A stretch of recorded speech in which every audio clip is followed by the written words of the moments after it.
Welcome back. We're on the road again this week for our coaches sit down. We're at Omaha Northwest High School with the Huskies head coach, Chris Fant. Thanks for joining us. No problem. Thanks for having me. I appreciate it. So a tough end to the season this week with a 24-21 loss to Columbus on the road. The team finishes off 3-6 on the season. What did you see from the boys this year? We've come a long way. We started our season off with a win on the road against Omaha South, and then we went in against North, which was a good test where we can kind of see where we're at, and then we were able to rattle off 2 more wins and get off to a pretty good start. And then we hit a pretty good gauntlet of a schedule with some really tough teams. But the things I was the proudest of the most of these young men were that they fought all year. And one of the things we wanted to change is we wanted to create them a brotherhood, a bond, and to change our culture of what we have right now. And I felt like we did that. I felt like they started to want to play with one another and enjoy playing with one another. You take a look at that schedule this past season for you guys. West Side, Creighton Prep, Millard South, Omaha North, the best of the best teams week in, week out. What did the boys learn about themselves playing against teams that are known as being some of the best in Class A every year? We use it like a life lesson. We wanted to tell them, there's going to be things that are hard and you can't quit. You can't quit. And one of the things that we had to really tell our guys is, if you want to be, one of their goals as a team, they want to be a playoff team. I told them, if you want to be a playoff team, it's going to be the hardest thing that you've done to this point in your life. I'd say it all the time here. Rome wasn't built in a night. So it takes time to change a culture and bring things in. And, I was pretty lucky to take over after Coach Steve Warren, who had been here and put some good things into place already. So just building off of that and continue to build this thing is really our biggest goal. When some of our viewers hear Omaha South and the last name Fant, they think of your little brother. That's right. Noah, as the big brother to him and as his former coach, what have you seen from little bro down in Iowa City and what he's done so far in an incredible collegiate career?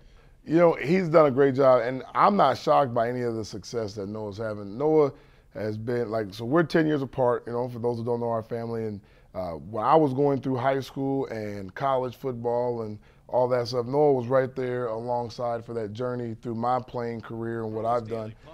And my dad has coached me, my older brothers, and Noah. So it's kind of like he's been groomed for this, and he doesn't. And one thing that he has a little bit more than some of us is he's a perfectionist from the time he was little. So he wanted to beat me at everything, even though there was a 10-year gap, and he still doesn't beat me at much. But he's closing that gap very quickly, So I'm very proud of him, and he's done a really nice job with staying focused. He doesn't let anything on the outside world or any of that throw him off. He is focused on being the best tight end in the nation. But that's how we were raised. If you're going to do something, be the very best that's ever done it. Moving on to the high school Class A playoffs, the state tournament will be starting next week. You've played a lot of these teams that are in the Class A bracket. Who is a team in particular that you think can make a deep run in this year's state tournament? Well, we play some good teams. North is a good football team. They're big. They have athletes all over the place. And Xander Gray, he's a load to bring down once he gets moving. He's pretty tough. I'd have to say he's one of the best running backs in the state of Nebraska. West Side's got a good system, and those kids play hard.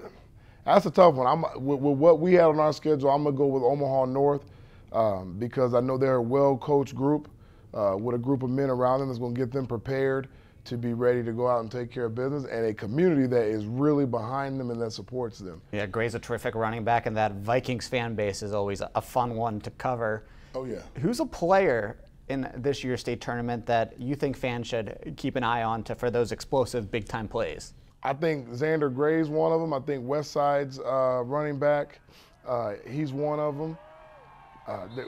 Creighton Prep, they're another one. They got young weapons everywhere, and if they start figuring some things out through the air, I think they can give a lot of people problems too. Because they got some young receivers that when we played against them, they got in late and really impressed me when I was watching them. Yeah, those are the guys that kind of stood out to me. And Millard South had a really nice running back too. That guy is very explosive. He gets a crease